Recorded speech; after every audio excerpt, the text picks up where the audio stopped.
Bom dia. E que a graça e a paz do nosso Senhor Jesus Cristo esteja com cada uma de nós nesta manhã. Amém? Eu quero começar agradecendo a pastora Mônica por esse privilégio, não só um privilégio, mas uma honra de conhecer vocês, de estar nesta igreja, que eu nunca tinha vindo a Londrina, e ela me deu essa oportunidade. Então, eu louvo a Deus por esse momento. Pastora Mônica, você é linda e fantástica, não é? Eu vejo em todo como ela fala da igreja, como ela fala dos ministérios. O amor está aí, sendo derramado por essa cidade. Amém? Então, eu queria, não é, pedir que vocês também, como disse a pastora ontem, não é, honrem essa mulher, honrem essa igreja, os ministérios que nasceram aqui por amor a Deus e por amor ao próximo desta cidade, não é verdade? É muito lindo, a gente sabe pelos frutos, né? Pelos frutos conhecemos a árvore. Mas eu queria também apresentar minha família. Ontem apresentaram a família, a pastora, e eu quero apresentar minha família, né? Que logo a primeira é quando meus filhos eram pequenos. Dá uma saudade, não é? Quem tem filhos grandes, não dá? A gente vive uma nostalgia diariamente, né? Lembrando, e é muito gostoso olhar. O meu primeiro filho foi Timóteo, nós o adotamos bebezinho, né? Vindo da maternidade. Depois de 9 anos de casada, eu tive o John, que é aquele que está em pezinho ali, e depois o Hudson, né, que era o bebezinho da casa. Mas essas crianças crescem, e a gente vai tendo aquela crise de ninho vazio, né? E a gente quer gastar cada minuto com eles. E olha aí como eles cresceram. Pode mostrar o outro. Ali no jantar, no almoço do dia de Natal, depois da igreja, aí vem ele, e agora eu tenho 2 filhas, que são 2 noras, né? E tem a cereja do bolo, que vem depois, pode passar. É Cecília, Cecília com 3 anos e Mateus com 2. Né? E ele vai ser um grande guitarrista, porque ele vai para todo canto com guitarra. Né? Então, quando ele só sai com a guitarrazinha dele. Eu louvo a Deus, porque o amor de Deus nos faz derramar, sabe? Ele nos leva a derramar na nossa família, pode passar. E assim são os netos, né? Que são filhos com açúcar, como dizem as pessoas. Pode passar. Bom, nós estamos aqui falando sobre amor derramado. E nós precisamos entender que esse amor derramado, né, ele derrama tanto que não dá para você conter. Esse amor derramado em nós, como diz a palavra, né, que o amor de Deus é derramado em nossos corações pelo Espírito que nos foi outorgado. E não é um amor que fica, nós não somos containers, né? Nós não somos apenas pessoas para receber tanto amor. Esse amor, nós somos uma fonte, ele jorra de dentro da gente.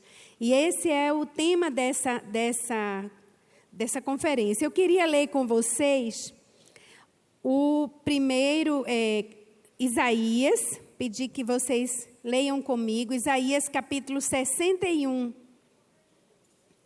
onde nós vamos ver que amor é esse. Um amor que não tem barreiras, um amor que transpõe todos os limites, que chega aonde você estiver, não importa onde você está, Deus alcança. Ele alcança todas as pessoas em todos os lugares. E a palavra de Deus diz, né, em Isaías capítulo 61, o Espírito do soberano Senhor está sobre mim, porque o Senhor ungiu-me para levar boas notícias aos pobres. Enviou-me para cuidar dos que estão com o coração quebrantado, anunciar liberdade aos cativos e libertação das trevas aos prisioneiros, para proclamar o ano da bondade do Senhor e o dia da vingança do nosso Deus, para consolar todos os que andam tristes e dar a todos os que choram em Sião uma bela coroa em vez de cinzas, o óleo da alegria em vez de pranto e um manto de louvor em vez de espírito deprimido. Eles serão chamados carvalhos de justiça, plantio do Senhor, para a manifestação da sua glória. Eles reconstruirão as velhas ruínas e restaurarão os antigos escombros, renovarão as cidades arruinadas que têm sido devastadas de geração em geração. Gente de fora foi pastorear os rebanhos de vocês, estrangeiros trabalharão em seus campos e vinhas, mas vocês serão chamados sacerdotes do Senhor, ministros do nosso Deus. Vocês se alimentarão das riquezas das nações, e no que era o orgulho delas, vocês se orgulharão. Em lugar da vergonha que sofreu, o meu povo receberá porção dupla. E ao invés da humilhação, ele se regozijará em sua herança, pois herdará porção dupla em sua terra, e terá alegria eterna. Porque eu, o Senhor, amo a justiça e odeio o roubo. E toda maldade em minha fidelidade os recompensarei. E com eles farei aliança eterna. Seus descendentes serão conhecidos entre as nações, e a sua prole entre os povos. Todos os que os virem reconhecerão que eles são um povo abençoado pelo Senhor. É grande o meu prazer no Senhor. Regozija-se a minha alma em meu Deus, pois Ele me vestiu com as vestes da salvação e sobre mim pôs o manto da justiça.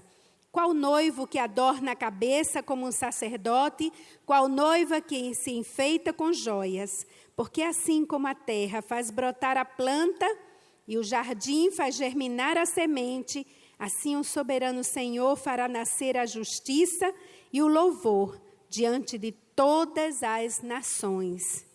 Amém. Que palavra abençoada. São as palavras lidas por Jesus logo no início do seu ministério, que assustou a sua cidade, assustou os seus conterrâneos, porque era uma proposta além daquilo que o mundo conhece, né? O tema dessa conferência, ele nos faz lembrar uma frase de Agostinho, que ele disse assim: aquele que ama não sente o sofrimento, ou se sente, o ama. Aquele que ama não sente o sofrimento, mas aquele que sente sofrimento, o ama. Parece contraditório, mas é uma verdade. Quando você está sendo veículo transbordando o amor de Deus. A gente sabe, a história, né, nos mostra muitas pessoas, mártires, que sofreram por amor a Jesus. E eles não sofreram porque eles eram cristãos apenas, mas porque o amor de Cristo, ele é contraditório ao amor desse mundo. Ontem nós terminamos lembrando Estevão. Que Estevão, ele era um homem que ajudava as pessoas, ele era um diácono, ele exercia o amor de Deus às pessoas, ele servia as pessoas, e isso incomodava. Sempre a gente incomoda quando a gente faz o que devia fazer e as pessoas não querem fazer. A gente incomoda, não é verdade? A sociedade que nós vivemos hoje é uma sociedade que estimula o hedonismo, a beleza exterior, a inovação, o sucesso, o conforto, o bem-estar e a qualidade de vida. Nós somos impregnados diariamente na televisão, no shopping center, nas coisas que nós vamos comprar, nas coisas que nós precisamos.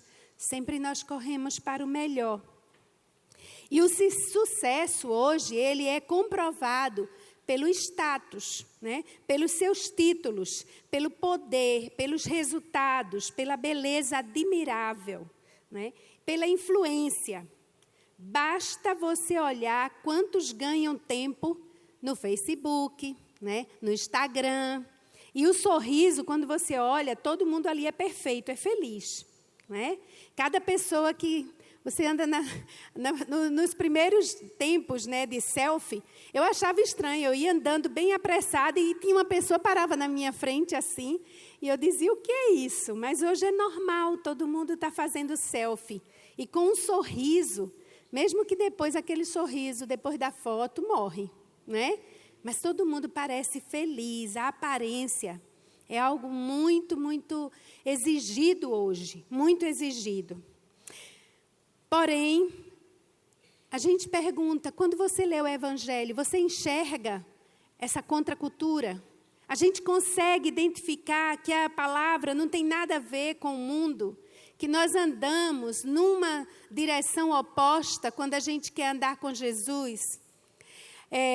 O olhar para o próximo e para as suas necessidades, isso vai nos tirar do caminho, isso vai mexer com o nosso planejamento, vai nos atrasar, vai nos tirar da rotina que é super organizada, vai mexer com os nossos horários, vai retardar nossos compromissos, vai nos desviar de metas e estratégias, enfim, vai desorganizar a nossa igreja, a nossa vida. Eu estava lembrando hoje de uma igreja que eu preguei há muitos anos atrás, uma igreja enorme. E eu estava no início do meu ministério com catadores, com pessoas que moravam no lixo, no lixão. E aí, quando eu entrei na igreja, super organizada, eu disse, pastor, me perdoe.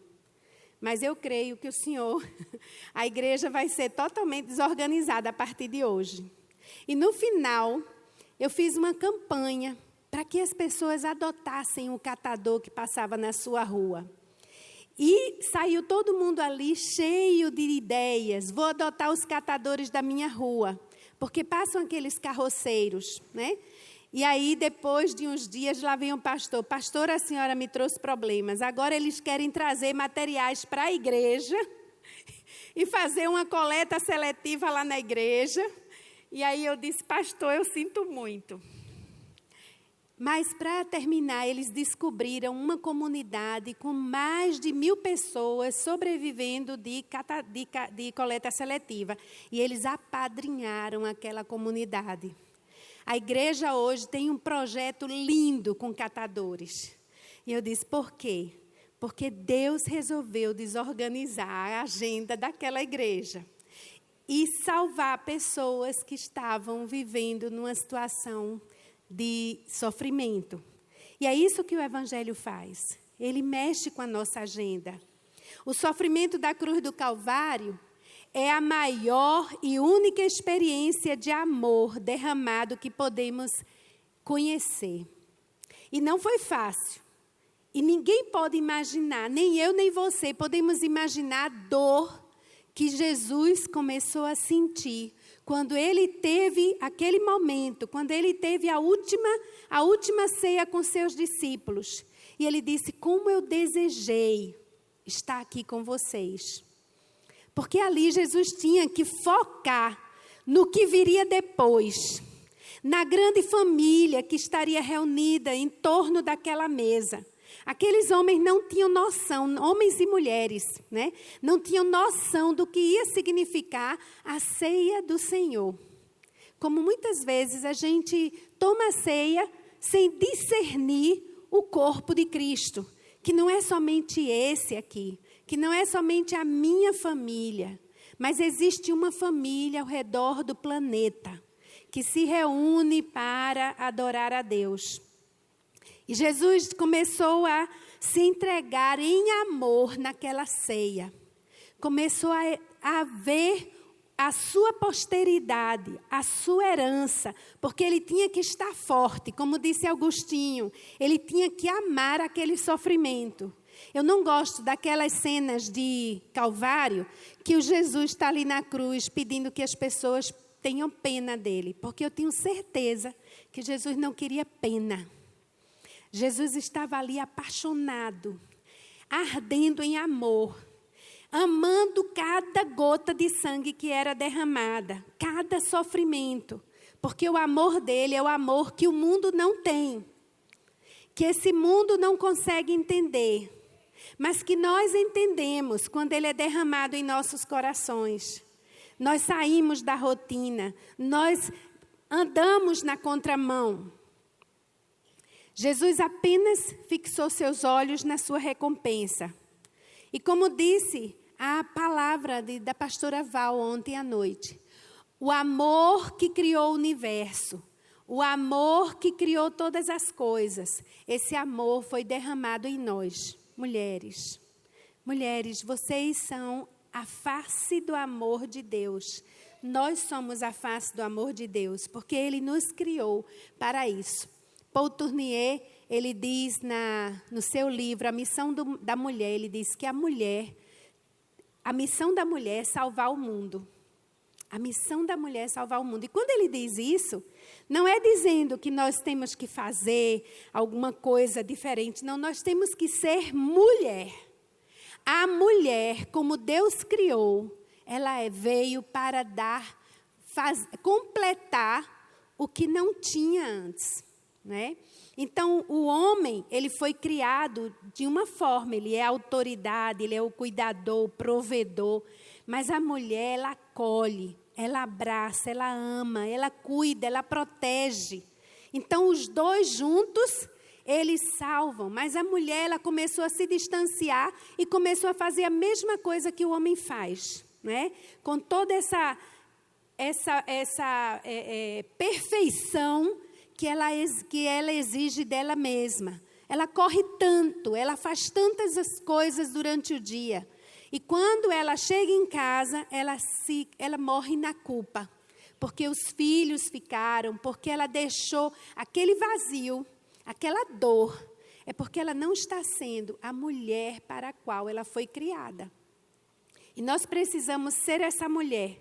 Em casa, na comunidade, no trabalho, nós precisamos ser mulher doce, meiga, cheia de amor, em todos os lugares. E você vai ver que você pode ser uma excelente profissional, mas sem perder a doçura. E ninguém vai exigir de você que você não chore, que as lágrimas não venham, porque é lindo quando a mulher, ela sente a dor do outro, ela tem compaixão. Porque ela está sendo mulher, ela está salvando o mundo dessa frieza, dessa vida tão competente, né? E sem doçura. A palavra de Deus diz: Deus amou tanto o mundo que deu seu Filho unigênito para que todo aquele que nele crê não morra, mas tenha a vida eterna. É simples assim. A sua única missão nesta terra: viver e morrer por amor a mim e a você. Simples assim. Deus não abriu mão de sua missão. Nada podia detê-lo. Jesus, ele veio e nada pôde deter Jesus. Ele foi aonde deveria ir. Onde ele sabia que existia alguém esperando uma resposta, que ninguém daria aquela resposta. Ele foi capaz de ir até o Gadareno. Foi uma mudança de rotina. Ele poderia não ter ido lá. Ele poderia não ter ido até encontrar aquela mulher que sangrava há tantos anos. Jesus, ele tinha desvios na sua rotina que era incrível. Ele não parava. Eu lembro de uma pessoa que disse assim: você quer andar com Jesus? Tinha uma mulher que ela só ia para eventos, né, evangélica, onde tivesse um encontro de mulheres, ela estava lá. Mas numa escola dominical ela não ia. Num culto de oração ela não ia, porque ela queria ver muita gente. Ela só ia em grandes cultos. Então essa mulher uma vez estava em casa, ela disse: hoje o pastor não vai estar na igreja, né? Eu não vou ao culto, porque eu sei que vai bem pouquinha gente, então eu não vou. Aí de repente bate na porta, e ela abre, era Jesus. Aí ela disse, Jesus, o senhor aqui na minha casa. Ele disse, eu vim para ir para a igreja com você. Vamos? Aí ela, agorinha, ela pensou, puxa, vai ser tanta gente me olhando entrar com Jesus na igreja, né? E ela só pensou nas selfies, nas redes sociais, o que ela ia fazer. Vamos, Jesus, entra no meu carro. Não, nós vamos no ônibus. No ônibus, Jesus, eu tenho um carro tão confortável. Não, eu tenho que ir no ônibus. Então, entra no ônibus. Aí lá vai eles, Jesus, isso aqui é horrível, né? Muita gente. E de repente, Jesus diz, puxa o sinal e diz, eu vou descer. Ela diz, mas Jesus, a hora do culto. Aí ele desce. E aí ele vê uma pessoa lá pedindo, sentada na rua suja. E ele senta lá e começa a conversar com aquela pessoa, abençoa, alimenta, cuida. E ela diz, Jesus, a hora, olha o culto, povo, já começou. Aí ele sobe no ônibus novamente e vamos para a igreja. E ele vê uma mulher cheia de criança para atravessar a rua. Ele desce e vai atravessar a rua com aquela mulher cheia de criança. E ela, Jesus, o culto já está em andamento, a pregação já vai começar. E ela só pensava no desfile dela entrando na igreja. E aí, de repente, ele desce mais uma vez e ela diz, o culto acabou, Jesus, né? E aí ela pensa assim, Jesus, é muito difícil andar com o Senhor, né? Porque o Senhor é imprevisível. E realmente, Jesus é imprevisível. A gente precisa saber que andar com Ele, Ele veio para isso, para alcançar as pessoas em todos os lugares. E o mundo não conhece. Na minha vida, eu fui enviada a Olinda com meu marido em 1980. Nós tínhamos tido uma experiência fantástica na Bahia, né? Fomos trabalhar nas ilhas de Itaparica. Foi uma aventura. Eu tinha o quê? Naquela época, 19 anos. E aí eu casei com 18. E aí nós fomos. Meu esposo, Ian, ele é inglês, veio ao Brasil como missionário da Sociedade Missionária para a América do Sul, em 1976. Aí, em 78, nós casamos, fomos para a Bahia. Na Bahia, nós cuidamos de várias vilas que tinham nas ilhas de Itaparica. E era uma aventura, mas ele adoeceu para a morte e Deus curou, porque ele tinha aqui, né, Deus já tinha falado que nós seríamos pai e mãe de muitos. E era difícil o nosso ministério. E aí fomos para Olinda implantar igrejas. E lá na igreja, lá em Olinda, nós tínhamos que iniciar igrejas de classe média alta, né? E seria uma igreja, primeiro uma igreja, depois criar as outras igrejas na cidade de Olinda e outros bairros por perto. E nós fomos para lá. Só que nós começamos o trabalho e, de repente, nós estávamos caminhando por aquelas áreas que fica por trás de um farol lindo que tem em Olinda, e eu conheci uma comunidade do Amaro Branco. Eu quero apresentar a vocês o primeiro menino que eu conheci naquela cidade, Rinaldo Belo dos Santos. Uma criança com 9 meses, pesando 3,5 quilos. Rinaldo representava aquela comunidade, porque não era somente aquela comunidade.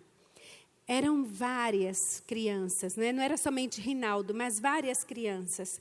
E foi aí, nós já estávamos, isso era 1983, mais ou menos, e nós já tínhamos uma pequena congregação.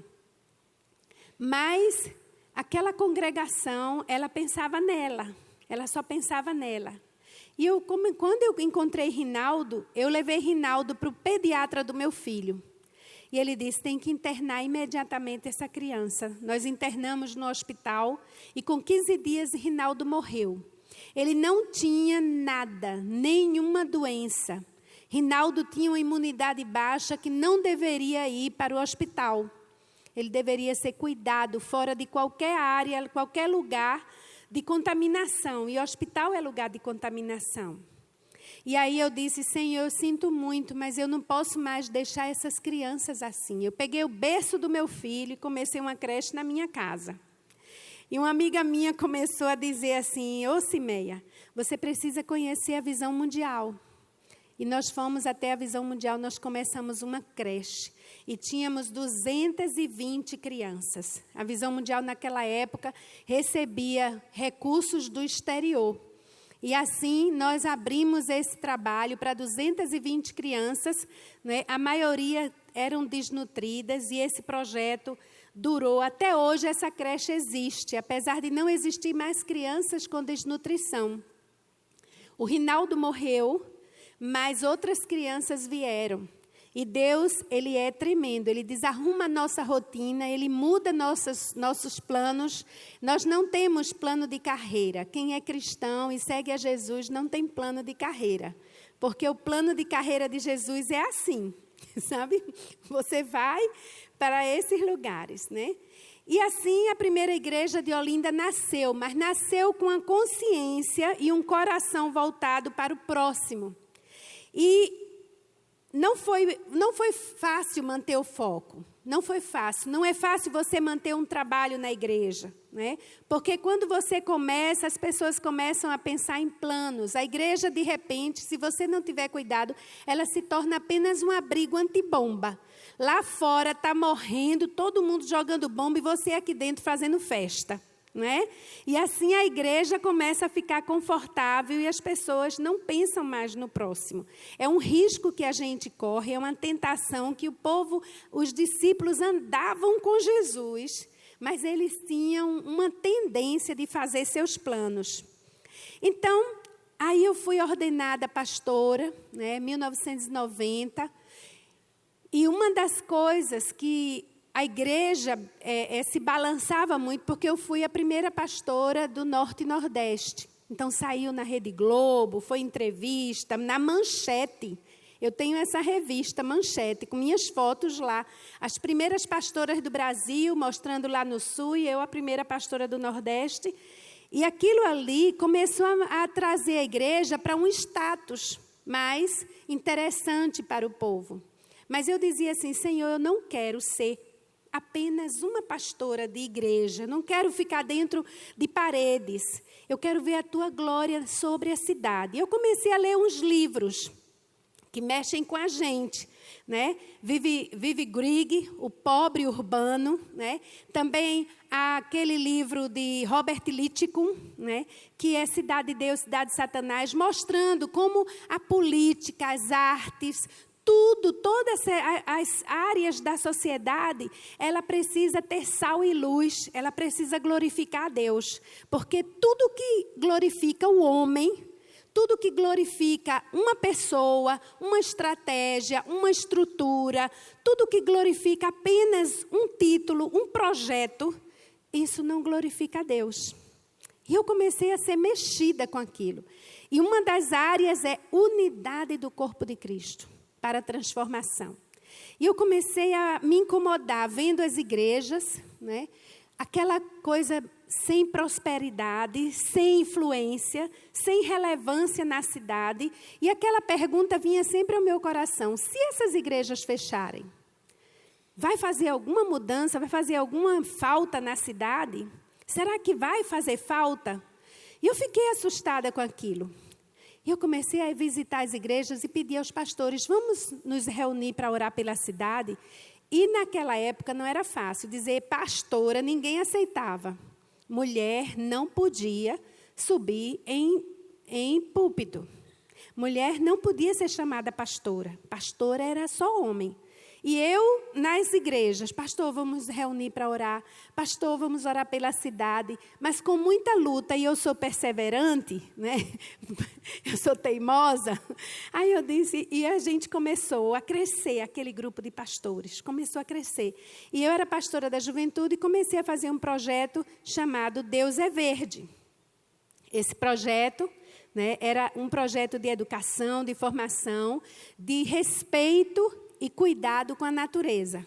Então, começamos a impactar a cidade, né? Com faxinas ecológicas, acampamentos. A universidade veio, ofereceu palestrantes. A Cipoma, que é a polícia militar, veio e disse, pastor, eu lhe dou os melhores lugares, ônibus, barracas, e você só leva os jovens. E a cidade começou, a gente não tinha um tostão, a gente não fazia com nada, não fazia despesa, porque Deus traz tudo, porque a palavra de Deus diz que os estrangeiros depositarão seus tesouros ali. Por quê? Porque nós somos sal, né? Porque nós somos luz. Você não diz assim, o sal está uma delícia nessa comida, não. Você diz como a comida ficou gostosa. Então, as pessoas começam a dizer como a cidade está mudando, como os jovens são diferentes com essa pastora, não é? Com esse projeto. E uns jovens foram para uma sorvetada, numa sorveteria, e de repente tinha muita gente, eles tocando violão e tomando muito sorvete. De repente, um deles disse assim, atenção, meninos, arrastão. Todo mundo levou um susto, porque arrastão era roubo, né? Era arrastar e pegar tudo. E os meninos se levantaram e fizeram uma faxina na sorveteria. Ficou todo mundo assim assustado. Deixaram a sorveteria impecável, não é? E as pessoas começaram a dizer, o que é isso? As pessoas iam para a igreja para saber o que estava acontecendo ali. Porque todo mundo queria conhecer. A polícia me pediu para fazer o culto mensal deles era na igreja. Então, a praça que tinha na frente ficava cheio de carros policiais e a igreja lotada de policiais. Porque todo mundo queria convergir para a igreja. E o prefeito dizia, sempre chamava, olha, vamos fazer isso, eu quero que vocês participem, eu quero que vocês tragam uma mensagem. Começamos a evangelizar no carnaval. E a prefeitura nos davam todos os palcos. E assim, cada coisa que ia acontecendo, Deus ia mexendo com aquela cidade. Só que um dia, né, chegou um pastor, o pastor Laírton, e disse assim, pastor, eu quero que você me ajude a entrar numa comunidade, que é a comunidade do Lixão. E eu tinha tido uma experiência que eu fiquei muito impactada. Sempre que a gente tem uma comunidade, uma igreja, a gente tem uma lista de oração. E eu vou dizer uma coisa, pastor que não ora de madrugada, o peso é maior. Quando você ora de madrugada, você se sente livre e leve, porque tudo você entrega ao Senhor. Então, 3 horas da manhã é um mistério, né? Todo mundo é chamado a orar 3 horas da manhã. E sempre com aquela agenda pesada, não é? Que a gente tem. É gente no hospital, é gente fazendo quimioterapia, é gente com casamentos destruídos, com tanta dor, tanto sofrimento, que o peso é tão grande que você tem que derramar para o Senhor. Então, ali naquela madrugada, eu estava orando e Deus falou no meu coração, não é sua agenda, é a minha agenda. E eu fiquei lá esperando. E, de repente, tinha assim um pacotinho que veio da Inglaterra com uma revista. Estava lacrada, eu abri. Quando eu abro aquela revista, aí tem uma foto de uma mulher caída no chão e o bebê. Eles estavam mortos na guerra da Bósnia. E aí, naquela hora, veio na minha mente como um filme. Tanto sofrimento, tanta criança, né, sofrendo na guerra, nas ruas. E tudo Deus começou a me mostrar. E aí, quando eu vi aquilo e comecei a ver, eu senti uma dor que eu nunca tinha sentido na minha vida. Nem com morte de alguém. A dor era uma dor que rasgava. E eu disse, Senhor, o que é isso? E Deus mostrou no meu coração, né, dizendo, não peça o meu coração para você conhecer o meu coração. Porque eu pedia muito, Senhor, eu quero sentir o teu coração. Eu quero conhecer o teu coração. E Ele disse, não peça, porque você não aguenta. Então, irmãs, por que nós às vezes esquecemos a dor do próximo? Por que a gente não carrega todos os sofrimentos sobre nós? Porque nós não aguentamos, nós não suportamos. Por isso que Deus precisa da igreja. Paulo diz aos Efésios que é pela igreja que os poderes espirituais da maldade ouvirão. Por isso que a igreja, ela causa impacto. Não sou eu, não é você. Nós podemos ajudar uma pessoa, um grupo de pessoas, mas nós não causamos um impacto nas trevas se não for através da igreja. A autoridade é da igreja, amém? E nós vamos entender isso, amém? Então, naquela noite, né, naquela madrugada, Deus estava me preparando para mudar a minha rotina, para me desarrumar mais uma vez, né? Aí vem esse pastor e diz assim: pastor, eu estou com um desafio. Chegar numa comunidade, num lixão, né? E eu disse: o que você vai fazer no lixão? Eu nunca tinha visto um lixão. E era bem junto, lá em Olinda mesmo. E aí ele disse: tem uma comunidade morando lá dentro, e eu quero levar a minha igreja, mas como minha igreja é pequena, a gente precisa chegar com um impacto. Então, nós planejamos um dia, né, um evento lá. Organizamos todos os jovens, dividimos em equipes de lanche, equipes de apresentação de teatro, de música, de visitação, equipe médica, equipe de enfermagem, equipe de uma assistente social. E eu disse: vamos fazer o cadastramento. Seria uma tarde de impacto. A gente ia varrer aquele lugar. E aí preparamos, os carros estavam lindos, caminhonete cheia de cestas básicas. A gente nem sabia o tamanho da comunidade. E aí fomos. Quando chegamos lá, aí nós vimos uma coisa horrível. Não somente os caminhões que jogavam ali, mas também as famílias morando ali. Eu tenho fotos horríveis de mulheres idosas sentadas embaixo de uma lona, bebezinhos, né, saindo daqueles casebres. E quando eu olhei, eu disse: Senhor, o que é isso? O que eu vim fazer aqui? Porque você olha uma coisa, parece aqueles filmes futuristas, que a terra foi destruída e os sobreviventes ficaram no meio da fumaça.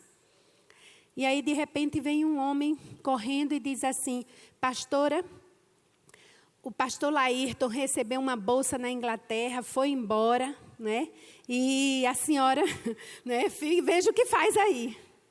E eu disse: meu pai, eu não vou ficar aqui não, Senhor. Não é isso que eu quero para mim, não. Meus filhos eram pequenininhos, daquele tamanho que vocês viram ali. E eu fiquei chocada, né? Porque era uma rotina totalmente diferente. E eu disse: Senhor, não vou ficar aqui não. Na mesma hora, a voz do Senhor no meu coração: tira a sandália dos pés, porque a terra que você pisa é terra santa.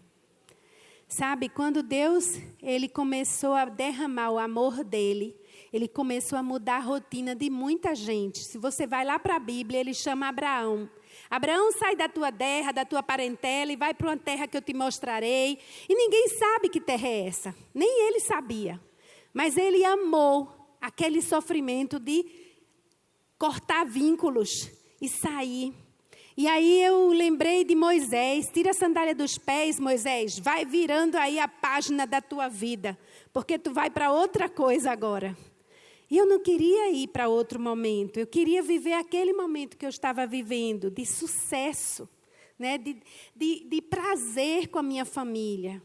E aí ele disse de ir para o domingo para a igreja, ver meus filhos, sabe? Eu lembro que eu estava pregando uma vez e meu filho pequenininho ainda, aí ele veio com a mamadeirinha de suco dele, a menina queria dar e ele: não, é minha mãe, eu pregando e dando a mamadeira.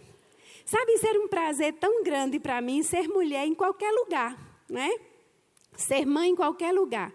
E foi aí que Deus começou a mexer comigo. Tira a sandália dos pés, Simeia. Vira aí a página, sabe? Rasga o que você planejou, porque eu tenho outra coisa para você. Aí chega um homem embriagado. Porque a gente, quando quer uma profecia, a gente vai para uma reunião de sapatinho de fogo, né? Aí vem um homem embriagado: pastora, com um anel. Esse anel é uma aliança entre você, Deus, e esse lugar. Eu disse: entrei de gaiato nesse navio. Irmãs, a voz de Deus me convocou. Disse: ou vai, não tem outra forma. E eu comecei a ir, né? Eu ia chorando. Toda vez que eu ia, eu chorava. Toda vez que eu voltava, meu marido dizia assim: você precisa de um psicólogo. Eu disse: bem, eu preciso do poder de Deus. Eu não quero psicólogo. Psicólogo não vai fazer nada comigo, sabe? Apesar que a gente sabe que ajuda, mas a gente não tem resposta. Como é que eu ia conseguir o que Deus ia fazer com apenas o psicólogo? Eu disse: eu preciso do poder de Deus. Ali era um cenário de morte, de terror, e que Deus estava me colocando ali, de paraquedas, né? Quando eu chegava lá, eu via as grávidas, meninas de 11, 12 anos grávidas. Encontrei uma menina com 14 anos brigando com a mãe, grávida. E ela disse assim, ela, pastora, vendeu a minha virgindade para um velho, para ganhar esse terreninho aqui, esse pedacinho aqui. E eu nunca tinha visto aquilo. Aí depois eu vejo uma menina de 10 anos sendo vendida também. Aí depois eu vejo os meninos, eram 4 a 5 mortes de meninos por semana por causa da dívida do tráfico de drogas. Incestos, eu nunca tinha visto incesto, só na Bíblia, quando fala que não pode deitar com o pai, com a mãe, e lá era normal, não é? E aí você começa a ver a coisa mais absurda, bestialidade, como uma coisa normal, virando até chacota no meio da rua. Ela lá dizendo que o cachorro era o marido dela e os outros rindo. Gente, eu olhei, eu digo, onde está a humanidade? O povo aqui desumanizou, perdeu a humanidade, sabe? Você não encontrava ninguém casado, ninguém. As pessoas não casavam, elas se juntavam, se separavam, aí juntava com outro e começava aquela vida subhumana. E a renda vinha somente da catação. E eles comiam ali, vendiam drogas e viviam ali. Ninguém entrava. Era um submundo de miséria e de crime. Não tinha valores morais, ninguém sabia o que era isso. Cidadania, muito menos. Escola, ninguém frequentava. E às vezes meu coração era invadido de medo e terror, temor mesmo. Mas Deus sempre respondia com encorajamento. Ele sempre dizia, eu não vou te abandonar, eu estou te preparando aqui, eu quero que você veja, porque ninguém quer entrar para ver. Eu quero que você veja as coisas. E eu era chamada para fazer funerais. E eu fui muitas vezes para funerais de adolescentes pequenos. E eu chegava lá, eu olhava, era uma bala na testa, era todo perfurado, era uma coisa terrível. E às vezes eu tinha que ver a gangue que matou, né? E a outra gangue aqui morrendo de medo e eu no meio. Porque eles tinham que ter certeza que estava sendo enterrado. E eles iam para o funeral. E eu tinha que dizer, eu sou a pastora Cimeia, estou aqui para fazer uma oração, sabe? Eu ia de colarinho, me identificava de todas as formas. E eu chegava em casa tremendo, e meu marido, você precisa de um psicólogo. E eu disse, gente, bem, eu preciso do poder de Deus ali, o que é que eu vou fazer? E Deus disse, você vai ver o que eu vou fazer. E nós estávamos orando numa reunião de pastores, e um dos pastores, o tema era que Deus ia trazer algo tremendo sobre Olinda, que Olinda viria um terror. E ele usava o texto de Ezequiel 39, 29. Quando Deus diz, pega os anciãos, se reúne com eles e quebra o pote. E eu disse, pronto, alguma coisa vai acontecer. Sabe o que era que eu pensava? Que eu ia morrer ali e que a igreja ia ficar constrangida e queria apoiar. Porque ninguém queria ir para lá. Diz, pronto, morreu uma missionária, uma pastora e agora a gente tem que assumir. Era a ideia que eu tinha. Mas Deus tinha outra história. E aí foi quando um dia, eu estava visitando num domingo, aquela comunidade, e então uma mulher chegou e disse assim para mim, pastora, a gente come lixo aqui. Come porque não tem venda, não tem barraca por perto, a gente come o que tem. Eu peguei um pedaço de carne, cozinhei e coloquei, né, para meu filho e eu comer. E chega a minha vizinha e diz assim, dona Leonilda, isso aqui é uma mama humana. Eu disse, o quê? A senhora comeu uma mama humana. Eu andava ali há alguns meses e eu não via que naquele lugar, a ingenuidade da gente, a falta, eu só entrava no lixo, para mim tudo era lixo, mas tinha seringa, tinha lá uma placa, lixo hospitalar, cuidado. E os lixos das cirurgias também vinham para lá. E os sacos eram rasgados. E existia o quê? Corrupção. Não estavam incinerando. Aquele prefeito que gostava de mim estava prestes a desabar. Porque eu cheguei na igreja e eu disse na igreja, gente, eu encontrei na comunidade, o povo está comendo lixo hospitalar e comeu uma mama humana. Na igreja tinha 4 funcionários da Rede Globo, 2 repórteres. E aí, no outro dia, o Globo, pastora, a senhora viu? Aí vem o Clarim, CNN, eu disse, pronto, vou morrer, vão me matar agora. E aí, Olinda foi invadida por jornalistas internacionais. Porque você, às vezes, pensa que você está sozinho, mas quando Deus te envia, Ele diz, eu nunca te abandonarei. Nunca. Amém. Glória a Deus, né? E Ele vai e faz. Eu queria mostrar um vídeo a você, para que você veja que uma pessoa só pode dizer assim, mas Deus está me mandando para um lugar tão distante, uma coisa que é fora da minha rotina, meu plano de ação, de trabalho é esse, mas eu vou, né? Eu vou obedecer e Deus vai te honrar por essa obediência. Veja esse vídeo. Meu nome é Cimeia de Souza Meldrum, sou pastora da Igreja Anglicana na cidade de Olinda, Pernambuco. Conheci o Lixão de Olinda no dia 16 de outubro de 1993. Naquele ano, era pastora da juventude de uma grande igreja em Olinda, quando, numa reunião de pastores da cidade, um pastor da Presbiteriana do Brasil me pediu ajuda para iniciar um trabalho de evangelização de assistência às famílias que moravam dentro do Lixão de Olinda. Fizemos um mutirão e arrecadamos alimentos, remédios, roupas, brinquedos, para no dia 16 de outubro, Dia Mundial da Alimentação, sairmos num grande comboio de carros para conhecer as 50 famílias que moravam dentro do lixão. Nunca imaginávamos que havia tanta miséria em nosso país. Famílias inteiras morando e comendo do próprio lixo. Pais de família com uma fisionomia de angústia e tristeza catavam materiais recicláveis e até mesmo alimentos que ali encontravam. Eles levavam para ser a próxima refeição de seus filhos. Famílias com crianças, bebês recém-nascidos levam a vida ali mesmo, dentro de casebres construídos de materiais encontrados no próprio lixão. Um lugar abandonado pelo poder público, onde os traficantes, assaltantes, homicidas não temiam ser encontrados ali, porque até a polícia temia entrar ali com poucas pessoas. O local era temido pela população, que tudo era muito distante, nem táxi aproximava daquele local. Mas Deus tinha um plano, e no primeiro dia, quando fiquei sabendo que o pastor não viria ao mutirão, eu passei a orar. Senhor, eu não quero ficar aqui. No mesmo instante, Deus toca meu coração com uma palavra rema.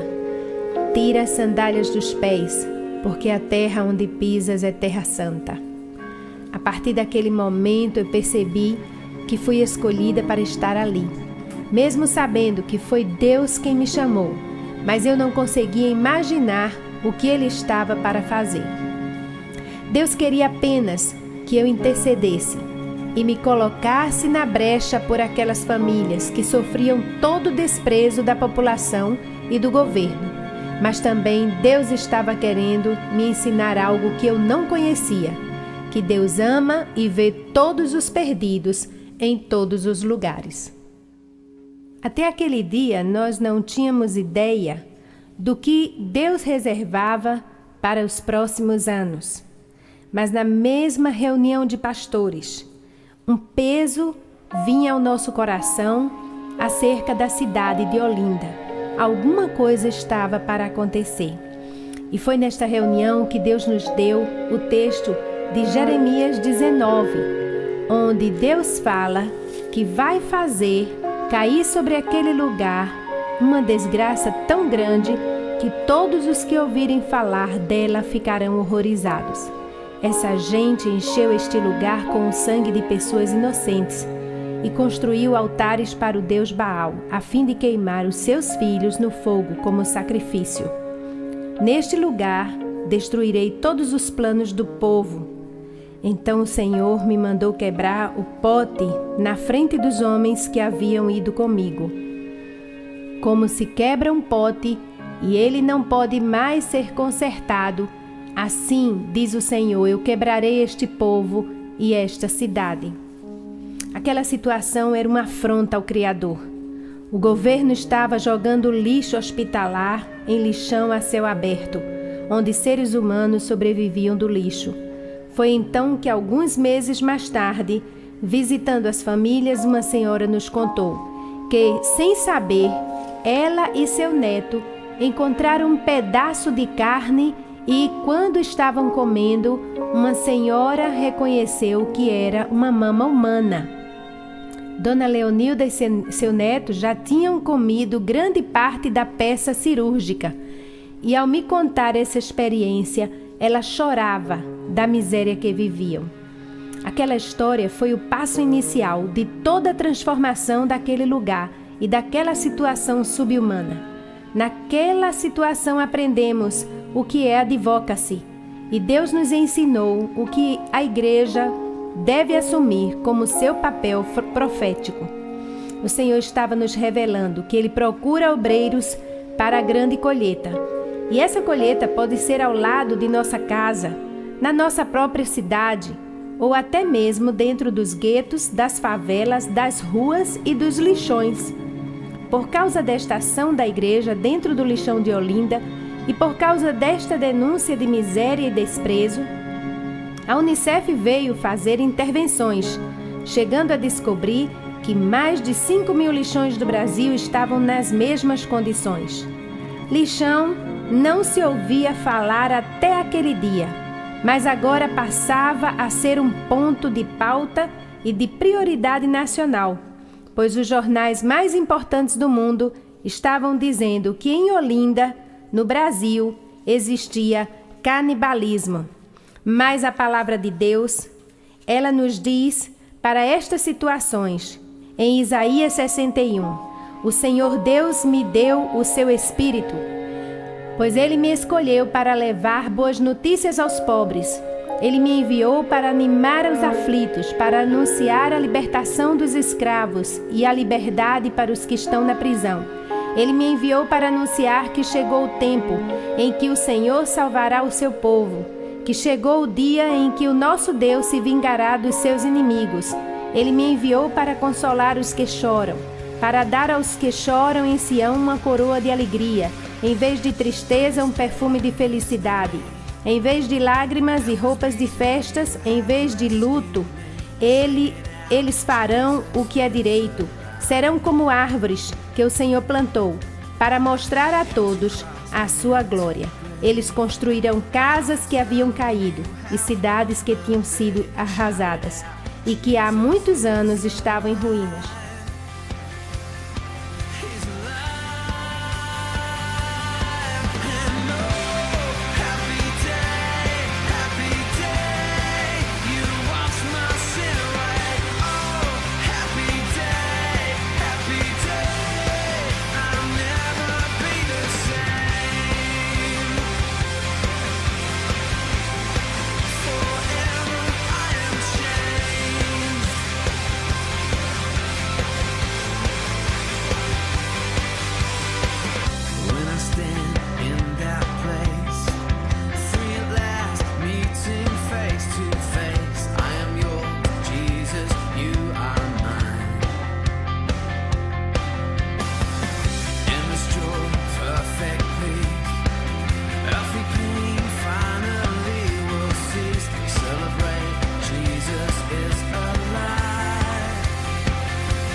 What a glorious way that you have saved me, and oh,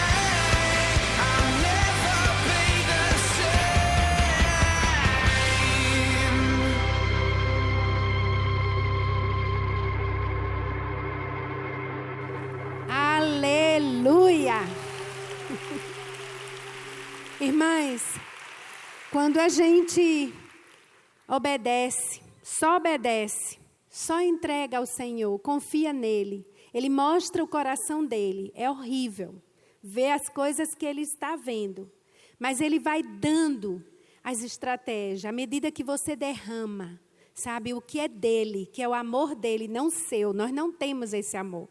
A gente tem amor para os filhos, para nosso projeto de vida, para as coisas que a gente sonha, para tudo que a gente quer. Porém, o amor dele é muito maior. Você não se preocupa mais com você, mas você quer viver mais de Deus, mais desse amor. E eu lembro que muitas vezes eu chegava lá, as crianças se agarravam em mim, e eu dizia: Senhor, essas crianças precisam de um lugar seguro, de um lugar protegido, onde elas aprendam valores. E eu estava só no lixão, e Deus providenciava. A Rede Globo, os funcionários disseram: pastor, a gente vai lhe dar as cestas básicas que a senhora precisa todo mês. E a gente recebia, eram cestas enormes, cada funcionário tinha prazer. Aquele Francisco José construiu 6 casas lá. E aí a gente via assim, eu dizia: Senhor, eu não quero ficar aqui. E Deus dizia: mas eu estou te dando as condições, então você tem que ficar. Se você sair daqui, você vai me abandonar. E quando eu via o poder de Deus, eu lembro que eu estava lá e chegou um grupo de americanos e disse: pastora, a gente quer trazer um grupo aqui. E trouxeram. E uma menina disse: eu posso trazer meu pai? Aí eu disse: pode. Mas eu sempre assim, meio, sabe, você vai sendo levada, você não planeja. E aí veio esse homem, né, veio de lá só para me encontrar. A senhora quer um templo? Eu disse: como assim? Eu mando um templo para a senhora. E ele mandou um galpão daqueles, que veio no navio, e que veio com aqueles homens enormes para montar. E ele disse: em 3 dias a gente monta um galpão desse. Aí eu dizia para a comunidade: Jesus vai reerguer a igreja dele em 3 dias nesse lugar. Mas foi tão lindo, tão lindo. As pessoas começaram a se empolgar com o que Deus estava fazendo. E aí ligaram para mim, não é? Pastora, a gente tem aqui um projeto, a União Europeia vai dar um projeto para os catadores. E eu ficava assustada com essas surpresas de Deus. E aí, de repente, né, você começa a ver as coisas acontecendo. 3 projetos só no Brasil para lixão. Um vai para Olinda. E lá vai o pessoal de Brasília para lá. E tem um projeto na Unicef, se você ver os documentos da Unicef, né, tudo começou em Olinda, por causa daquele escândalo. A Unicef fez uma pesquisa e 5.000 lixões estavam nas mesmas condições no Brasil. Lixão não era pauta. E agora passou a ser pauta. E eu cada vez assustada, porque eu estava sozinha, a igreja não foi comigo. Foi no dia do impacto, mas depois não foi mais. Mas Deus queria mostrar que quando Ele nos chama, Ele se responsabiliza. O chamado é muito importante, sabe? A sua vocação de amar, de ser mulher que ama, que derrama, que você não tem nada, mas você é como uma vasilha só. E se dispõe, e Deus cuida. Eu estava louvando a Deus a semana passada, minha netinha de 3 anos. Ela estuda numa escolinha pequenininha de uma igreja. E aí eles levaram para ela conhecer uma creche. E essa menina voltou. Meu filho ficou assim, assustado. Ela chorava. Ela dizia: eu vou voltar, vovó, para lá, que eu quero cuidar daquelas crianças. E eu fiquei olhando, eu digo: obrigada, Jesus, porque o Senhor está dando o seu coração à minha netinha de 3 anos. Para que ela não seja igual a essas crianças que ficam querendo o celular mais avançado, o top, que nem vende no Brasil, mas eles já estão exigindo. Não é? Porque a gente precisa fazer diferença nesse mundo. Crianças precisam aprender conosco, não é na escola ou na igreja, com os pais, né? Com a mãe, com o pai, sendo exemplo dentro de casa. Mas é necessário uma decisão, obedecer, não é? Nós somos luz e sal, nós preservamos. Sabe, tinha um menino lá, Henrique, que ele era assaltante. E as pessoas hoje estão apavoradas, porque o assalto é uma coisa que pode... Já levaram o meu carro 2 vezes, né? Já tentaram atirar no meu filho, sabe? Na porta da minha casa, não foi no lixão não, eu nunca sofri nada no lixão. Mas na porta da minha casa, assim, 2 carros levaram, armados, né? E aí Henrique, ele fazia assaltos na rua com a moto. E aí um dia ele entrando na igreja, eu estava no culto de oração, e ele se ajoelha junto de mim e faz, pastor, vão me matar. E eu disse, deixa eu orar por você, Henrique. Eu comecei a orar por ele. Ainda ontem à noite ele ligou para mim. Aí eu orei por ele. Quando eu comecei a orar, aquela dor que eu senti 3 horas da manhã, começou. Eu nunca orei alto em línguas na igreja. Eu nunca orei alto chorando. Eu sou muito discreta. Assim, é meu jeito. E aí, nesse dia, eu parecia um bicho. Bem alto. E o povo ficou assustado. O que é isso?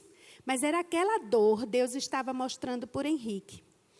E eu levei Henrique para o gabinete, e eu disse, Henrique, o que é que está acontecendo? Ele disse, eu vou morrer, pastor, e eu tenho um filhinho pequeno. E ele me contou a história que com 7 anos ele viu o pai sendo morto. E foi quando, nesse momento, eu comecei a orar e dizer, Senhor, eu quero Henrique para o Senhor. Eu quero esse coração para ser cheio do teu Espírito, Jesus. Henrique foi embora, né? Não se decidiu naquela hora, mas Henrique foi preso. Passou 2 anos no presídio. E as pessoas ele ligava para mim, pastor, ore por mim. E o povo fazia, como é que você atende um telefonema de um bandido no presídio? Eu digo, ninguém vai conversar com ele se eu não conversar. Ninguém queria visitá-lo. E eu comecei a conversar e orava. Ele fazia, pastor, eu me sinto tão bem com você, porque eu me sinto homem quando eu converso com a senhora. E eu digo, porque você tem um coração lindo, Henrique. E eu sei que ele foi solto depois de 2 anos, e quando ele estava andando na rua, veio um compassa, a ex-compassa dele, descarregou o revólver nele todinho. E aí o que aconteceu? Uma bala passou por trás do coração, retornou e saiu por outro lugar. Naquela hora ele disse assim, Deus, se tu me amas, eu quero viver para ti, porque eu quero ver meu filho crescer. E Henrique, naquela hora, entregou a vida dele a Jesus. Ele foi para o hospital, foi operado, passou pela morte quase, mas ele sobreviveu. Aí Henrique sai do hospital, a gente cuida dele. Henrique hoje é carteira assinada e membro de uma igreja. Ele é um dos zeladores de uma igreja mais ou menos deste tamanho. E ele está lá firme. E quando ele tem as depressões dele, as tristezas, eu estou perto. Porque eu quero ver Henrique, quando eu subir, eu quero ver Henrique ao lado de Jesus lá. Sabe? Essas coisas marcam a nossa vida. Dona Jo era uma mãe de santo que morava no lixão. Dona Jo, lá no lixão, ela fazia despachos. E as pessoas faziam aborto no terreiro. E aí, uma vez, Dona Jo chegou e disse assim para mim, pastora, eu tenho um cantor cristão. Aí eu disse, vamos cantar. Eu sentava junto dela e a gente ia cantar cânticos, música do cantor cristão. E o povo olhava assim e fazia, essa pastora é normal? Porque ela está com a mãe de santo, ela toda paramentada, eu com meu colarinho e a gente cantando no cantor cristão. E Dona Jo, um dia, depois de muito tempo, se converteu quando ela perdeu 4 filhos. Porque os filhos dela eram assassinados. E aí eu sei que Dona Jo hoje dá glória a Deus. Ela dá o testemunho num dos vídeos que está lá no YouTube, quando você vê assim, pastora Cimeia, né? Aí ela dá o testemunho da vida dela lá dentro do lixão. Eu queria continuar mostrando, para terminar os outros vídeos, os outros PowerPoint, as imagens, que eu queria mostrar a você que quando a gente encontra essas pessoas, Deus ele dá estratégias, né? Quando a gente chega no lixão, a gente vê isso aí, né? Crianças por todo lado, trabalhando, crianças abandonadas lá, que as mães às vezes deixam lá. Lá tem comida, tem companhia, o pessoal dorme no lixo mesmo. Muitas vezes você chega lá à noite e o lixão, agora ele está fechado, mas ele era 24 horas, pessoas catando. Então, quem quiser pode ficar lá. Eu lembro que um dia eu cheguei lá, eu sentada ali no meio, eu estava me sentindo em casa. Eu disse, Senhor, isso aqui é estranho. Eu estou sentindo que a gente vai absorvendo a naturalidade. Assim é o pecado, né?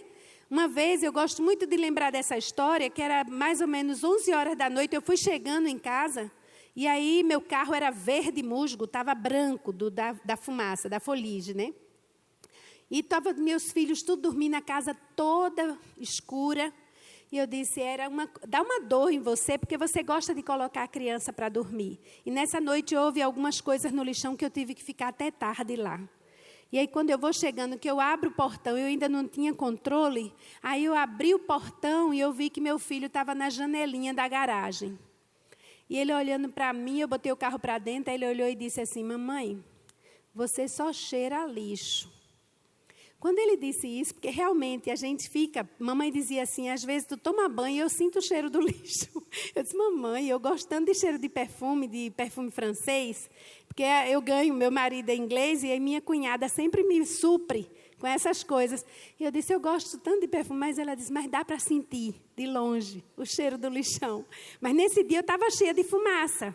E aí ele disse, mãe, tu só cheira a lixo. E quando ele disse isso, eu já vinha triste porque não tinha colocado ele para dormir.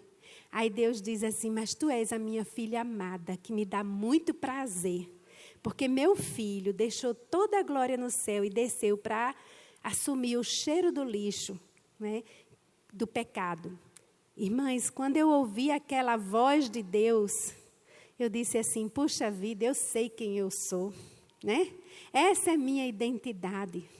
Eu sou filha, amada, e por isso que eu posso ir em todo lugar, em qualquer lugar onde Ele mandar, porque nada vai acontecer, nem comigo, nem com meus filhos, sabe? Você muda, é como a pastora disse ontem, quando você vê Jesus, quando você vê que você está alinhada com a vontade dEle, você não fica neurótica, como tem essas pessoas hoje, que estão em pânico, por causa da violência desse dia. Quando as pessoas começam a falar de violência, eu digo, agora é que a gente tem que ir para lá. A igreja é necessária nesses lugares. Porque quando você não está fazendo nada, você é invadida pelo medo. Mas quando você está engajada com o que Jesus faz, você não tem medo. Você tem coragem, você é ousada, você vai em frente, você se compromete. Porque você sabe que Ele está lá. Não é verdade? Jesus disse, o filho não pode fazer nada sem ver o pai fazendo. Assim somos nós, quando a gente sabe, quando Deus fala ao nosso coração, tu és a minha filha amada, olha, não precisa ninguém me honrar. Eu não gosto de honra, não gosto quando as pessoas olham para mim, porque naquela época eu era convidada para pregar. Na Canadá eu fui umas 5 vezes, Estados Unidos umas 8 vezes, Malásia, África. Eu dizia, meu Deus, o que é isso? As pessoas estão fazendo nada, por isso que ficam impressionadas quando alguém faz alguma coisa. Se todo mundo estivesse fazendo, ninguém era estrela. A estrela é Jesus. Mas quando uma pessoa faz, que se torna estrela, é porque está todo mundo diferente. Nós precisamos ser essas pessoas que o Senhor diz assim, você é minha filha amada, que me dá muito prazer. Porque você está sofrendo lá no seu lar está totalmente desorganizado. Sua vida está desorganizada, mas você está firme, porque você é coluna. É através de você que virá a transformação da sua família. É através de você que virá a transformação da sua comunidade. É através de você que essa nação será transformada. Você crê? Porque Deus fez isso comigo. Ele me colocou primeiro no lixão. Depois Ele mostrou que não era só o lixão. É o Brasil, 5.000 lixões naquela época. Não é? Ele mostrou que não é só corrupção em Olinda, é o Brasil. Aí o Senhor começa a me preparar e começa a dizer, eu disse, Senhor, por que eu estou aqui? Por que eu fico aqui nesse lugar? Não é? E Deus disse, você só está sendo preparada, só isso. Eu disse, então, que preparação longa, Senhor. E eu passei lá 21 anos, mas eu sempre viajando para fora. E aí Deus mostrando, eu estou te preparando porque eu quero que você ganhe confiança no que eu faço, não em você. Se você conversa comigo, você sabe que eu não sei fazer, eu não sei pregar, apesar de ser pastor, eu não tenho esse hábito, né, de ensinar, mas Deus teve a compaixão de me usar, né, a misericórdia de me usar. E assim, o que Ele disse? Né, eu disse, Senhor, eu estou aqui. Todo mundo chegava lá e fazia, pastora, o que você tinha que fazer já fez. Seu lugar é outro. Aí eu fui pregar no Ceará 2 vezes. Deus levantou, em lugares diferentes, Deus levantou pessoas para dizer, Deus fechou um ciclo e está abrindo outro. Aí eu fui para Caruaru pregar no encontro de mulheres, aí ele disse, Deus está fechando um ciclo e abrindo outro. Eu digo, e que ciclo é esse, né? Aí vem uma mulher com uma bandeira, marchando, a bandeira do Brasil. Aí manda que eu marche, eu pego a bandeira e saio assustada. Eu digo, Senhor, eu não sou política, não tenho jeito para assumir um cargo, né? A prefeita mandou me chamar, venha para a minha chave, eu quero que você seja vereador. Eu digo, não, eu quero ser sua consciência, não quero andar com você. Aí eu sei que depois vem um convite para trabalhar na Visão Mundial. E lá na Visão Mundial, eu estava lá, disse, o que eu vou fazer aqui?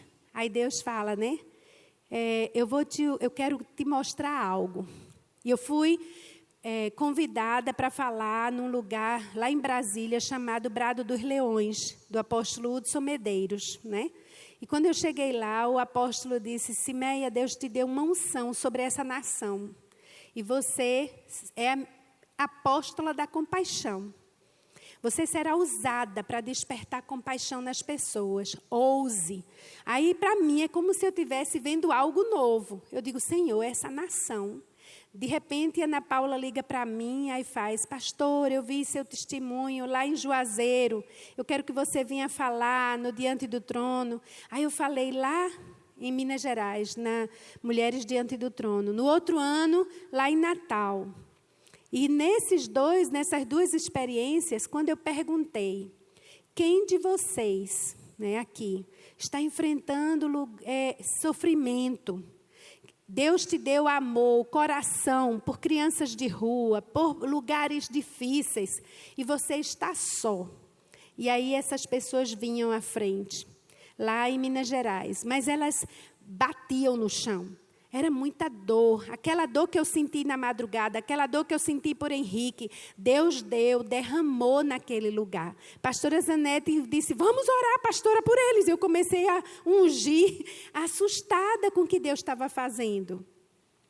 E aí, lá em Natal, as mulheres diziam, pastora, o pastor abriu uma casa. E aquelas mulheres que receberam oração, elas tinham testemunhos de transformação nos seus ministérios.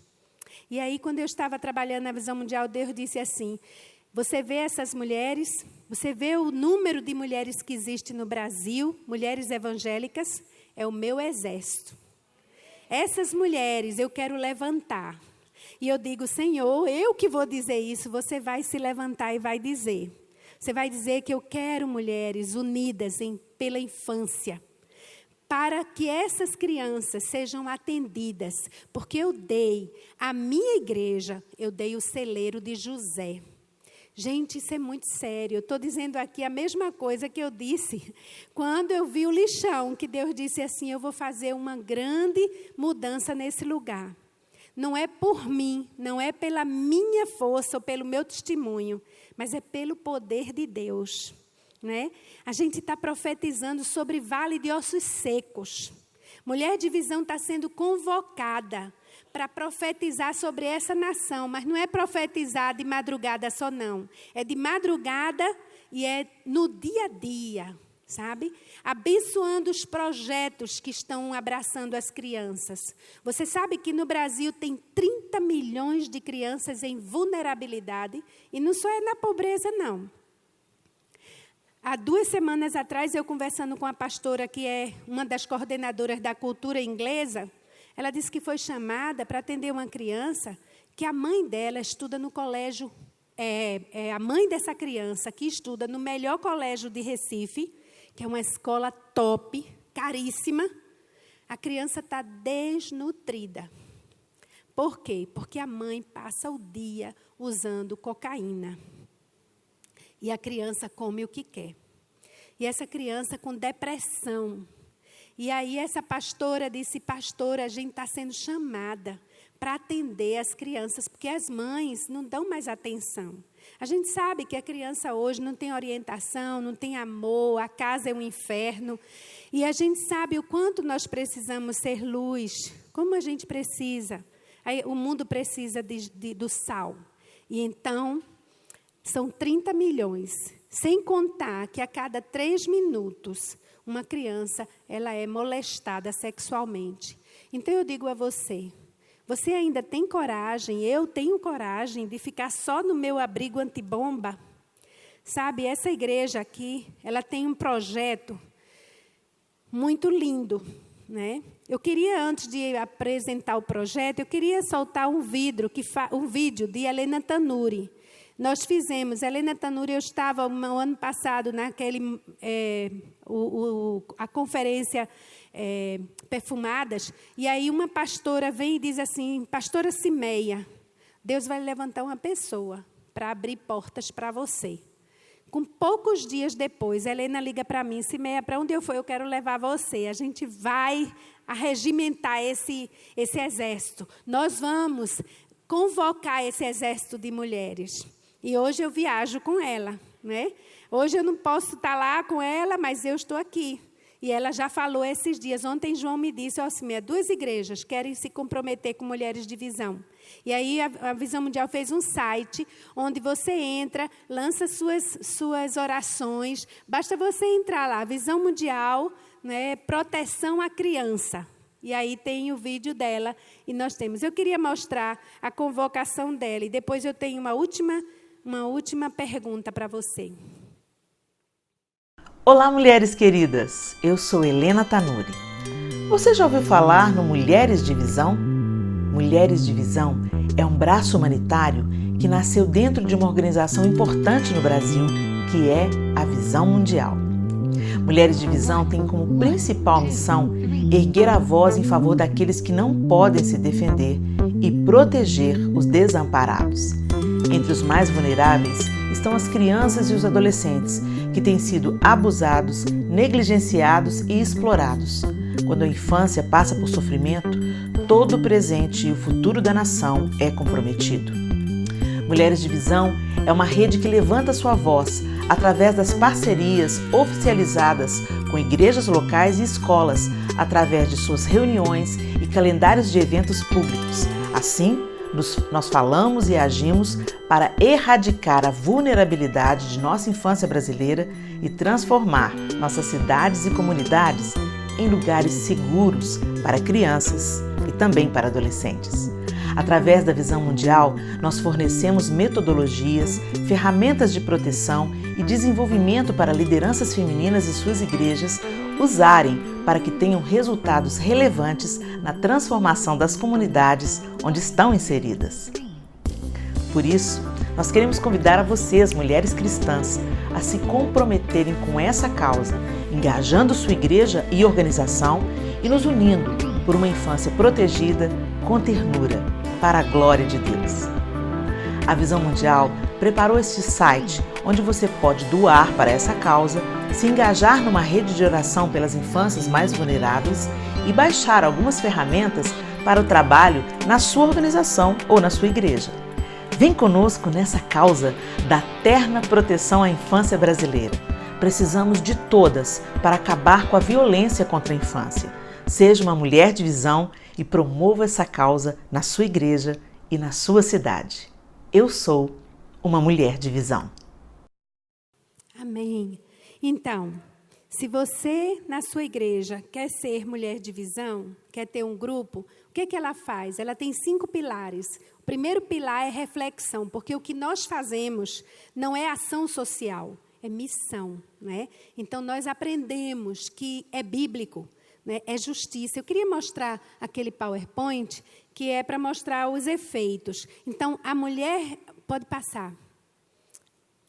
Isso aí é um menino que hoje ele está no louvor da igreja. Ele fabricava, não é, armas né, lá na igreja, e hoje ele está no louvor da igreja. Ele aí tinha o quê? 8 anos, 9 anos. Então, pode passar, porque eu não mostrei esse outro. Pois estou convencido de que nem morte, nem vida, nem anjos, nem demônios, nem o presente, nem o futuro, nem quaisquer poderes, nem altura, nem profundidade, nem qualquer outra coisa na criação será capaz de nos separar do amor de Deus, que está em Cristo Jesus, nosso Senhor. Deus não nos abandona quando estamos em missão. Pode passar. Aí é quando as crianças nós começamos projetos de educação, porque Jesus disse, a Bíblia fala que Jesus crescia em sabedoria, estatura e graça diante de Deus e dos homens. E assim as crianças precisam de um lugar seguro para crescer assim. Pode passar.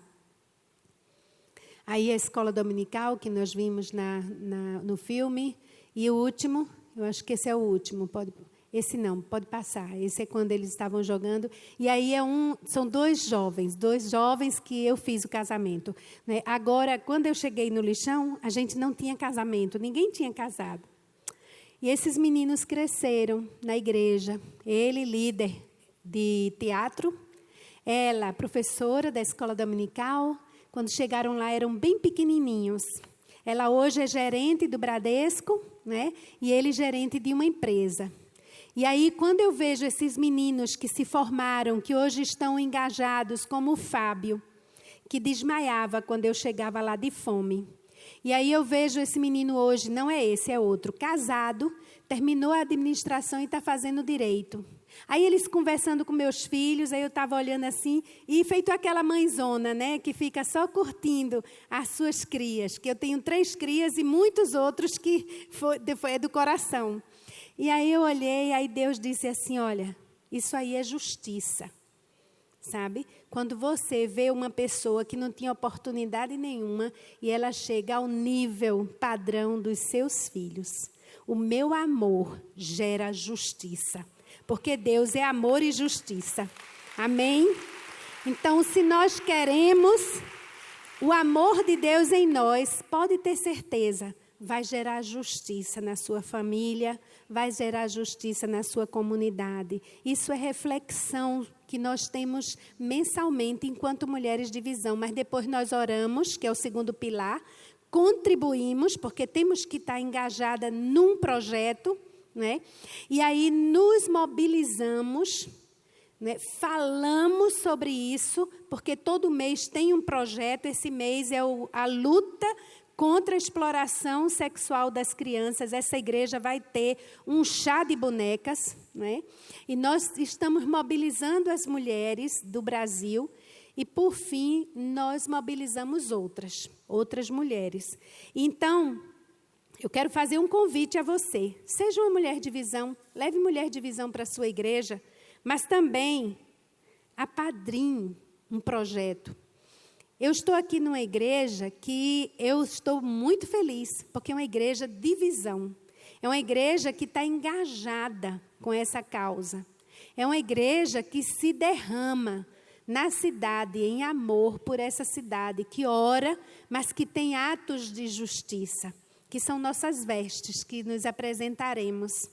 Sabe, às vezes é tão difícil a gente manter, até que você veja um jovem desse chegando no altar, que na família dele, a avó chorando disse, eu nunca vi na nossa história um casamento. E hoje nasce, né? Eles estão com a filhinha, mas foram casados, preparados, e tiveram o prazer de dizer, nós 2 casamos virgens, coisa que nunca viram no lixão, né? Mas por quê? Porque eles resolveram seguir a justiça do Senhor. São lindos, lindos como homem e mulher. Mas para isso é necessário que alguém esteja diariamente com eles, protegendo, cuidando, sabe? Dando as ferramentas para um crescimento saudável e para a quebra do ciclo da miséria naquela família, sabe? Para isso é necessário pessoas comprometidas. Muitas vezes a pessoa não pode ir, mas vai lá com oração e com contribuição. Aqui tem um folder que é do Instituto INA Brasil. E eu queria que você recebesse esse folder e visse o quanto essa igreja está se derramando em amor por essas crianças. E aí o que é que acontece? Alguém precisa contribuir. E se Deus hoje falou no seu coração e você diz assim, Senhor, eu não. Eu disse a mesma coisa, mas Deus queria que eu visse sinais e maravilhas da presença dEle.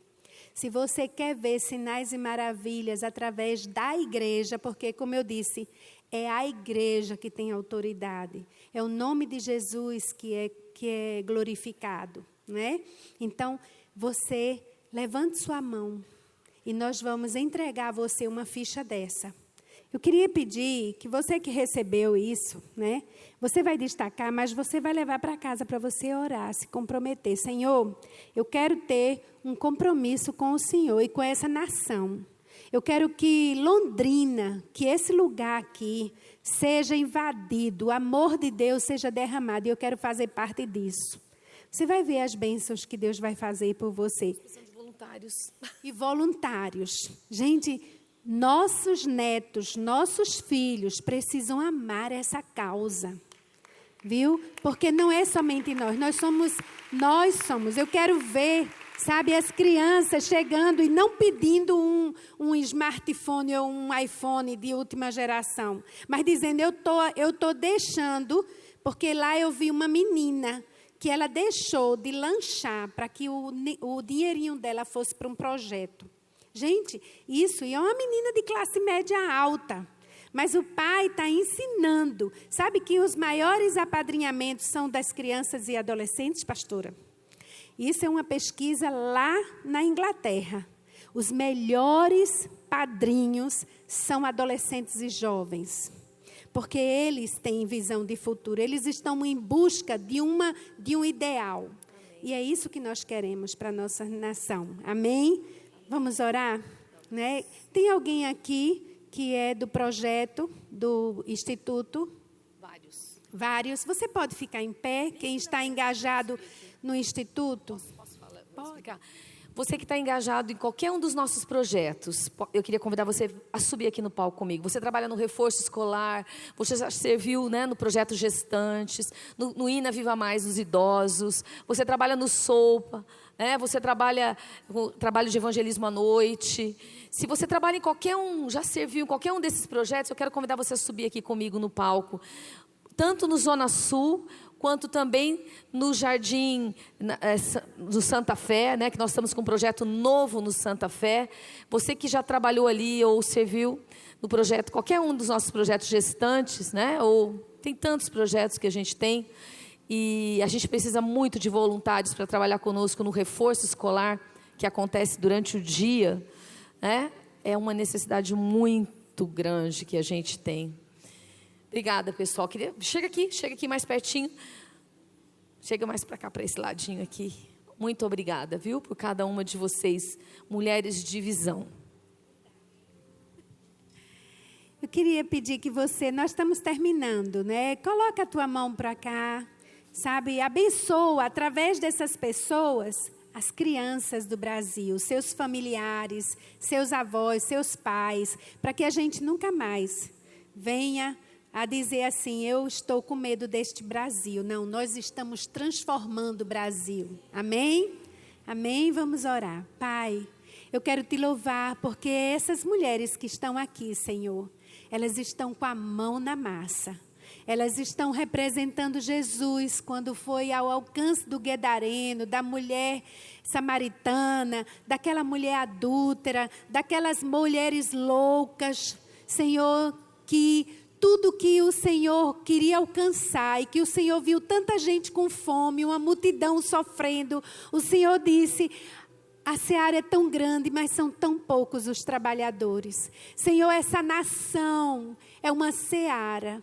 E uma seara de crianças, 30 milhões de crianças em vulnerabilidade, 30 milhões de crianças precisando de famílias transformadas, de ambientes seguros, de educação, de crescerem como Jesus cresceu, em estatura, sabedoria e graça diante de Deus e dos homens. E nós clamamos a Ti, Jesus. Senhor, abençoa, unge, renova suas forças, sua visão, sua alegria, que elas não pensem em desistir, desistir, que elas não duvidem do teu poder, que as pessoas não olhem para elas e digam coitadas, porque cada uma, Senhor, verá a recompensa do teu sacrifício. Senhor, que elas sejam instrumentos que transbordam teu amor. E agora, Senhor, eu quero orar pelas mulheres que estão aqui nessa conferência.